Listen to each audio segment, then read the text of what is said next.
오늘은 초대교회가 미리 가진 언약이라는 제목으로 사도행전 1장 1절에서 8절까지 말씀으로 같이 보도록 하겠습니다. 저번 주 저는 말씀을 받았을 때 항상 기도하고 낙심치 말아야 이렇게 우리가 받았는데 우리의 상태가 중요한 거구나. 그렇게 마음속에 와 닿았습니다. 말씀을 계속 묵상을 하다가 데살로니가 전서 5장 16절에 18절까지 말씀하셨잖아요. 항상 기뻐하고 쉬지 말고 기도하고 범사에 감사하라. 그런데 기독교인들이 교회 다니는 사람들이 이거를 가장 어렵게 생각하는 성경 구절 중에 하나입니다. 생각해 보면 항상 기도할 일보다는 항상 싸울 일이 많아요. 그리고 그 기뻐할 일보다는 열낼 일이 많고 감사할 일보다는 뭔가 맨날 부족해. 그런 일들이 많아요. 그 데살로니가 전서 5장 16절 18절 마지막에 보면 이것이 바로 그리스도 예수 안에서 너희를 향한 하나님의 뜻이라 그랬는데, 야, 이거 내가 정말 할 수 있겠냐? 하나님의 뜻이라 그랬으면 꼭 해야 되는 거 아니에요. 그렇게 돼야 되는 것 하나님 원하시는 거잖아요. 말 듣는 순간 답답해지기 시작하는 거야. 근데 저도 이 절대 불가능이라고 예전에 생각했어요. 하나님이 살아계시기는 하니, 하나님이 정말로 계시기는 한 거니, 하나님이 정말로 살아계시면 왜 내 문제는 이대로 놔두는 거니? 내가 그렇게 열심히 하나님께 기도하고 항상 기뻐하고 쉬지 말고 기도하라고 그랬습니까? 너무 열이 올라오는데 그거 내려 앉히면서 열내고 싶은 거 싸우고 싶은 거 이렇게 착하게 이렇게 아유 안 하고 그렇게 이해하고 그렇게 남 배려하면서 그렇게 살았는데 하나님은 내 기도에 응답하지 않으시고 계속 하라는 것만 나오는 거예요. 내 마음속에 어린 나이에도 하나님이 과연 살아계시나 할까? 왜 하나님이 살아계시면 우리 집안 행복하게 못 해주는 걸까? 왜 하나님이 살아계시면 내 문제 이거 내가 그렇게 많은 것 바랬나? 소소한 행복 바랬지. 작은 행복 바랬지. 작은 좀 이렇게 뭔가 좀 해달라 그러는데 하나님은 왜 나에게 응답하지 않으시지? 그렇게 살았어요. 절대 불가능인 거예요. 그러니까 사람이 자꾸만 비판적이 돼가고 짜증 많이 나고 원망하게 되고 불평하게 되고 불만하게 되고 불만족스럽고 결국에는 뭔가 일을 할 수 있는 힘만 딱 없어지더라고요. 그래서 생각되기에 나는 안 되는 사람이구나. 절대 뭔가 될 수 없는 사람이구나 그 생각이 들었어요. 그런데 하나님이 제게 절대 가능으로 가게 하는 복음이란 거를 알려주시고 깨닫게 하시고 전달해 주시더라고요. 복음 붙잡고 나서 복음 알고 나서 뭐가 제일 먼저 발견이 됐냐면 나는 모태신앙이고 교회를 열심히 다녔지만 하나님 열심히 기도하긴 했지만 불신자였구나. 그게 가장 먼저 발견이 됐어요. 나는 불신자였구나. 아니 불신자구나. 우리 집안 열심히 교회 다녔는데 우리 집안 전부 다 불신자구나. 하나님 믿지 않고 있구나. 하나님을 믿지 않는다. 정확한 말로 하나님을 못 만났구나. 이게 발견이 되더라고요. 그때부터 영적인 문제가 뭔지 발견되어지고 영적인 문제가 발견되다 보니까 오직 그리스도란 말이 제 마음속에 부딪히기 시작했어요. 그래 그리스도밖에 안 되는 거야. 복음밖에는 안 되는 거야. 그렇게 붙잡혀졌어요. 그 뒤에 뭐가 확인이 된다면 하나님은 나에게 기도 응답 받을 수밖에 없는 자격을 주셨고 기도할 수 있는 하기만 하면 능력 나타나는 권세를 내게 허락하셨구나. 이게 깨달아지더라고요. 얼마나 기뻐요. 안 되다가 뭔가 좀 되어지는 것 같으니까 열심히 전도하러 다녔습니다. 제가 고3 때 다락방 10개 했습니다. 고3 때 다락방을 10개 어떻게 했냐 그러는데 좀 공부를 그러면 또 등한시했냐 그렇지 않습니다. 아침에 8시 학교 가가지고 저녁에 12시에 들어오고 그다음에 그 틈틈 나는 시간이 있잖아요. 찬양 전도하고 영접하러 다니고 그다음에 다락방 10개 하고 이렇게 하다 보니까 제 마음속에 이거 하다가 성공되겠구나. 열심히 해야 되겠구나. 그래서 신학교도 가고 전도사도 하고 그렇게 됐어요. 가서 열심히 했어요. 이거 하면 성공해야 하겠다 싶어가지고 웬걸? 하나님은 원래 제자리로 딱 돌려보내 버리시더라고요. 원래 제자리는 어디 자리예요? 불신자 자리. 그 자리로 다시 돌아가게 하시더라고요. 그때 하나님이 뭘 깨닫게 하셨냐? 절대 계획을 붙잡게 하셨어요. 실수도 많아지고 어려움도 많아지고 무능은 점점 폭발되어 오고 갈수록 일이 잘 돼야 되는데 갈수록 일이 꼬이고 다시 원래 자리로 돌아가는 것 같더라고요. 가 있지 이미. 그런데 그때 하나님이 절대 계획을 붙잡게 하셨는데 어마어마한 큰 게 아니었어요. 단을 쌓게 하셨어요. 그냥 말씀 붙잡고 묵상하게 하시고 예배가 즐겁게 되도록 만드시더라고요. 제게 정말로 뭔가 남한테 표현할 수 있는 신앙생활은 이거라고 말할 수 있는 응답이 하나가 왔는데 제 영적인 상태가 그때부터 바뀌기 시작했어요. 저번 주 설교 제가 이제 포럼하는 겁니다. 제가 느꼈던 응답받았던 거. 제 받은 응답은 말씀드리는 겁니다. 이러니 여기 있어야 될 이유가 발견되어지고 아무도 없는 곳에서 살릴 수 있는 에브리의 축복이 내게 와 있음이 발견되더라고요. 그러면 항상 기도하고 낙심치 않을 수 있죠. 딱 제게 응답으로 확인되더라고요. 항상 기도하고 어떻게 낙심치 않을 수 있어요? 절대 불가능한 일이지. 근데 하나님은 우리에게 복음 주셔서 그거 절대 가능으로 바꾸셨어요. 그리고 그 절대 가능 속에서 하나님이 절대 계획을 우리에게 붙잡게 하셨습니다. 어려움이 계십니까? 힘든 일이 있습니까? 하나님은 복음 붙들고 절대 계획을 붙잡으라는 뜻입니다. 그래야지만 우리가 항상 기도하고 낙심치 않는 상태 속에 들어가게 됩니다. 그게 중요합니다. 항상 낙심되고 어렵고 힘든데 어떻게 기도가 항상 되고 그리고 낙심치 않고 이렇게 하나님 언약을 붙들게 돼요. 우리의 상태가 그렇게 중요한 겁니다. 이런 상태 속에 초대교회는 미리 언약을 가지고 누렸습니다. 초대교회만큼 어려움을 당한 사람들 교회 시대가 없었어요. 왕따 당했어요. 초대교회는 교회 다니면 일단 예수 믿는다 그러면 처음부터 왕따 당했습니다. 왕따 당하면 어떻게 됩니까? 경제 활동을 못 하게 됩니다. 경제 활동을 못 하게 될 뿐더러 사회적인 참여도 못 하고 사회적인 명예 자리 얻지를 못합니다. 그러니 무시를 받으니까 어떻게 됩니까? 다른 사람들 중에 죽이는 사람들이 나옵니다. 그걸 보고 순교라고 그러죠. 초대교회 일화 중에 카타콤이라는 일화 있잖아요. 그 카타콤에 그 예수 믿는 사람들끼리 모여 살면서 신앙을 지키고 살았는데 자기들은 그나마 그렇게 살 수 있는데 거기서 이제 생활을 하고 그러니까 부부끼리도 있고 그러니까 아기가 태어나잖아요. 그 아기가 햇빛을 봐야 될 거 아니에요. 그렇죠. 햇빛을 볼 수 있어야 되잖아. 햇빛을 못 보고 거기서 시름시름 앓다 죽은 애들이 생겼어요. 그러면 그 지하에서 자기가 살던 곳에 벽을 파가지고 거기에다가 아이 시체를 묻고 이렇게 다시 바르는 거예요.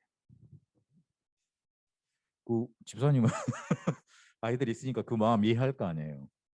부모 마음이라는 게 자기가 이렇게 사고 싶은 거는 장바구니에 넣어놓고 몇 번을 고민을 해요. 그렇죠? 근데 애들이 사달라 그런 거면 물어보지도 않고 바로 결제 직행해요. 그게 부모 마음이에요. 그런데 눈에 넣어도 안 아플 우리 애가 햇볕도 한 번도 못 보고 시름시름 앓다가 그 어두컴컴하고 습하고 그렇게 냄새나는 그 지하에서 죽어갔어. 그런데 나는 예수 믿는 이 신앙을 버릴 수가 없어. 이걸 꼭 우리 후대들에 전달해 줘야 되겠어. 그런 마음으로 어떤 마음이었겠어요. 그래서 히브리서 11장 38절에 보면 이 사람들은 광야와 토굴에 유리했지만 쫓겨다녔지만 세상이 감당할 수 없었다 그렇게 말하고 있습니다. 이들이 단순히 하나님 우리의 어려움을 좀 풀어주세요. 하나님 우리의 어려움을 어떻게 없애주세요. 그렇게 기도한 게 아닙니다. 자기들에게 영원 전부터 예언되었던 언약이 전달되어졌고 이 언약을 영원 후까지 전달해야 된다는 언약을, 사명을, 절대 계획을 딱 붙잡은 겁니다. 그렇게 자기가 가장 사랑하는 사람들이 죽어도 상관없었어요. 자기의 모든 것을 잃는다 그래도 괜찮았어요. 왜냐고요? 언약 가지고 있었기 때문에. 다니엘이 죽음의 위기 속에 들어가게 됐습니다. 그런데 두려워했습니까? 당당히 들어가잖아요. 새 청년 보세요. 불이 뜨겁게 달궈져 가지고 용광로가 처음 1000도시면은 이제 7000도가 된 거예요. 그 사람들을 죽이려고 옆 뒤에서 미는 사람들이 불길 때문에 타 죽었어요.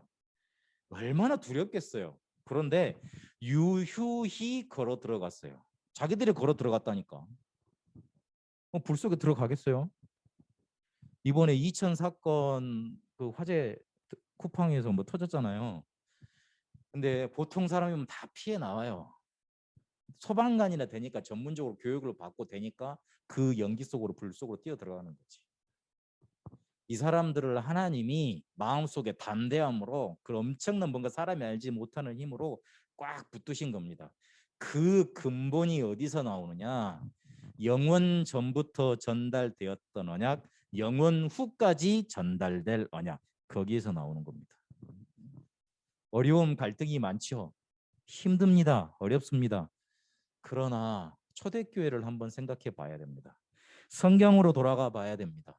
왜 그들은 그렇게 자기들의 신앙을 지키기 위해서 자기들의 가장 소소한 행복도 뒤로 해버리고 자기들이 가장 원하는 것도 포기할 수 있었고 어떤 두려움 앞에서도 물러서지 않을 용기와 담대함이 생겼냐. 두려운 일 많잖아요. 근데 그 앞에서 어떻게 당당히 복음을 붙들고 흔들리지 않을 수 있었냐. 영원 전부터 전달되어 온 사도행전 1장 1절에 오직 그리스도, 그 언약을 붙든 겁니다. 이 오직 그리스도 오셔서 모든 문제 끝났다는 결론을 딱 움켜쥔 겁니다. 예수 믿으면 모든 문제 끝납니다. 왜 그렇습니까? 요한복음 19장 30절에 예수님께서 내 문제 십자가에서 이미 끝내놓으셨습니다. 그게 여러분한테 딱 결론 나 있어야 돼요. 사단은요, 그거 잘 압니다. 내가 복음의 결론 났는지, 정말 내가 예수 믿는 사람인지 잘 압니다. 그래서 그거 안 된 사람들 계속 공격해 옵니다. 이상하게 내가 하면 뭔가 일이 안 되고 오해받고 그런 경우로 몰아가서 나를 낙심으로 무능으로 딱 올가맵니다. 사도행전 1장 1절 그리스도, 내가 먼저 쓴 글에서 나타나 말씀하신 그 그리스도께서 모든 문제 끝내셨습니다. 그게 마음속에 딱 결론으로 나 있어야 돼요. 그게 초대교회 성도들한테 딱 결론으로 나 있었어요. 모든 문제와도 상관치 않았어요. 왜? 끝나는 거니까. 그리고 사도행전 1장 3절에 하나님의 나라가 왜 이 땅에 임해야 되는가 이유를 정확히 봤습니다. 왜 그렇습니까?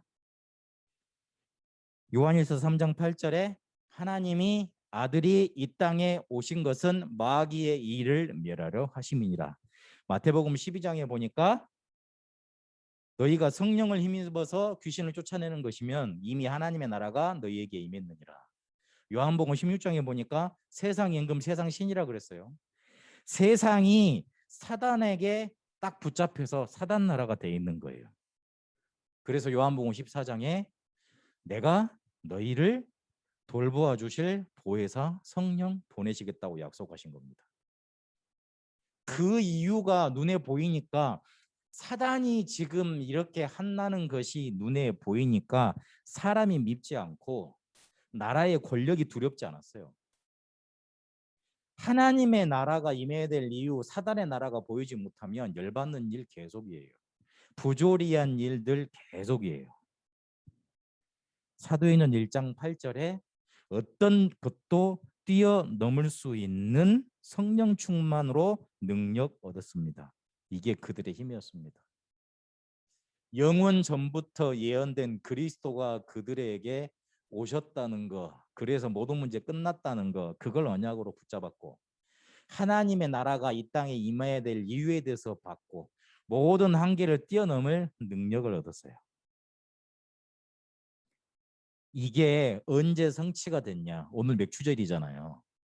77절 오순절 날 마가 다락방에 이게 성취가 됐습니다.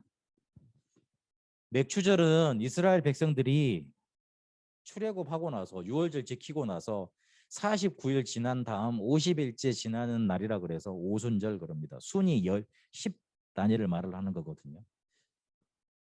자기들이 6월절 지키고 애굽에서 해방받아 나가면서 이제 광야로 가잖아요. 죽을 줄 알았어요.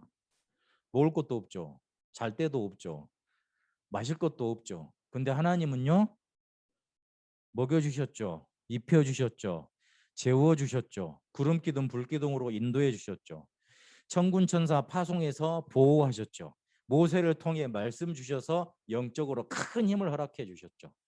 그들이 죽었습니까? 죽지 않았습니다. 그렇게 너희들에게 하나님의 나라가 임할 것이다. 하나님의 나라로 너희를 붙들 것이다. 하나님의 나라가 임하면 너희는 분명히 하나님이 원하시는 세계 복음화의 언약의 여정 가게 돼 있다. 그걸 알려주고 체험시키는 절기가 어떤 거였냐? 맥추절, 77절, 오순절이었어요. 이스라엘 백성이 6월절 지키고 나서 세상 살아가면서 광야 가면서 죽을 줄 알았는데 어려움만 가득할 것 같았는데 그 어려움을 이길 수 있는 하나님의 나라라는 축복을 당장에 주셨습니다. 가는 곳마다 주셨습니다. 초대교회가 이걸 체험하고 나니까 어려운 게 없었던 거예요. 우리 렘넌트들 미리 이 언약 가지게 되시길 바랍니다. 그래서 뭐 해야 되느냐? 3단체를 이길 만한, 능가할 만한, 지금 세상을 사로잡고 있다는 3단체를 이길 만한 응답을 세팅해 나가세요. 응답을 어떻게 세팅하고 만들어 나가느냐? 첫 번째, 내가 응답 받을 수밖에 없는 위치에 서세요. 위치에 서려면 한 가지 점검해 봐야 됩니다. 내가 왜 응답 받으려고 하는가? 이유에 대해서 물어봐야 됩니다. 기도할 때 가장 중요한 게 뭐냐면 기도하는 나예요. 기도하는 나. 기도가 왜 응답이 안 되냐면 기도 제목도 성경적이고 복음하고도 맞아. 그런데 본질이 하나님의 뜻과 틀립니다. 그게 문제입니다. 제가 예전에 한나의 기도를 했던 것 같아요. 한나의 예정 기도. 하나님, 제가 목사인데 교회를 이루어야 되겠습니다. 그런데 하나님 왜 나한테 제자를 안 붙여주고 사람을 안 붙여줍니까? 이러다가 저 교회 못하는 거 아닙니까? 저를 목사로 부르신 건 세계복음 하려고 교회하려고 하시는 거 아닙니까? 교회를 해야지 뭔가 세계복음화를 할 거 아닙니까? 교회 이루어주게 해주시고 사역할 사역질로 좀 주십시오. 제자를 붙여주십시오. 좋은 기도죠. 그러나 본질은요, 제 마음속에 다급함인 거예요. 내가 이러다가 교회도 못하고 그냥 이상한 떠돌이 되면 어떡하지? 이런 불안한 감에 의해서 그 불안함을 해소하려고 성경을 갖다 붙이고 복음을 갖다 붙이고 내 사명을 갖다 붙이는 거예요. 틀린 기도 아니에요. 그러나 응답받지 못하는 기도입니다. 하나님이 그거 바꾸시면서 길을 열어가시더라고요. 그래서 나만이라도 언약 붙잡아야 되겠다. 딱 그렇게 붙잡으세요. 나만이라도 정말 하나님이 마음속에 원하시는 거 그거 본질적으로 순수하게 붙잡아야 되겠다. 그렇게 딱 언약 붙잡으세요. 기도하면 돼요. 해보세요. 그럼 하나님 바꿔주십니다. 그리고 위치를 바로 했으면 자세를 잡아야 됩니다. 무슨 자세냐? 내가 할 수 있는 가장 어려운 곳에서 최고로 시작하겠다. 딱 그 자세를 가지세요. 그때 하나님이 역사하십니다. 내가 있는 곳에서 갈등이 많고 어려움이 많으니까 서글프지요. 힘들지요. 어렵지요. 그러면 못 이깁니다. 그러면 상처 속에 갇혀버립니다. 그게 틀린 시작입니다. 그래서 응답이 없습니다. 어떻게 시작해야 되느냐? 하나님이 나한테 이 자리를, 이곳을 가장 최고의 시작할 수 있는 곳으로 주셨다. 딱 언약 붙잡아야 돼요. 그리고 한 가지 더 실천할 것. 내가 해야 될 것, 내가 할 수 있는 것, 그거 24 할 수 있도록 파수꾼의 사명, 그거 딱 붙잡고 기도하세요. 그렇게 24 언약을 누리고 기도하고 있으면 위기 오면 평상시 내가 했던 것 가지고 이기게 됩니다. 아브라함이 평상시 단 쌓는 거 가지고 문제를 이겼습니다. 다니엘이 평상시 3번 기도하는 걸로 무시기도하는 걸로 죽음의 위기를 넘겼습니다. 그거 붙잡아야 돼요.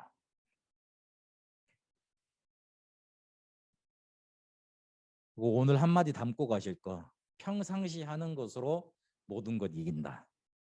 응답 세팅하라 그러니까 어마어마한 게 아니고 평상시 내가 조금 기도하고 조금 말씀 묵상하고 조금 인도받는 거 그걸로 이겨낸다. 딱 그렇게 언약 붙잡으세요. 아침에 일어나면 조금 기도 수천 말씀 제가 전달해 드리는 거 있잖아요. 그거 붙잡고 기도하고 저녁에 왔을 때 노트에다가 기도 수첩에다가 내가 오늘 어떻게 살았지 어떻게 응답받았지 한번 기록해보고 그것만 해도 돼요. 요즘에 제가 어떤 책을 읽고 있냐면 글쓰기가 필요치 아니하는 인생은 없다. 이 사람이 글쓰기를 계속 시작을 해가지고 치유에 이뤘던 얘기들 그걸 종합해서 전달해준 책이라더라고요. 기록의 힘이 그렇게 커요. 조금만 기록해 보시면 돼요. 그래서 평상시 여러분이 하는 것으로 위기도 이겨내고 문제도 이겨내고 갈등도 이겨내는 그 응답이 세팅되게 되시길 바랍니다. 맥주절 우리가 가는 곳에 우리 있는 곳에 하나님의 나라로 우리를 지키신다는 말입니다. 그거 체험하는 한 주간 되시길 바랍니다. 살아계신 하나님 감사합니다.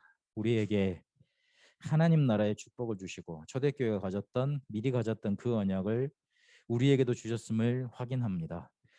우리의 기도의 본질이 달라지게 하시고 우리의 마음 자세가 달라져서 가장 나만 할 수 있는 가장 어려운 곳에서 최고의 응답을 향해 갈 수 있는 최고 시작이 되도록 한 주간 인도하여 주옵소서. 하나님 우리에게 주신 응답의 여정 가도록 응답이 세팅되도록 인도하여 주옵시고 평상시에 하는 것으로 위기도 이겨내고 갈등도 이겨내고 어려움도 이겨내서 하나님이 가장 원하시는 세계복음화 베트남 복음화 할 수 있도록 축복하시고 인도하여 주옵소서. 이제는 우리 주 예수 그리스도의 은혜와 하나님의 살아계심과 성령님의 역사 인도하심이 평상시에 응답 세팅된 것 가지고 베트남 복음화 세계 복음화의 여정 가길 원하는 우리 렘넌트들과 우리 모든 성도님들과 베트남과 한국 위에 이제와 영원토록 항상 함께 계실지어다. 아멘.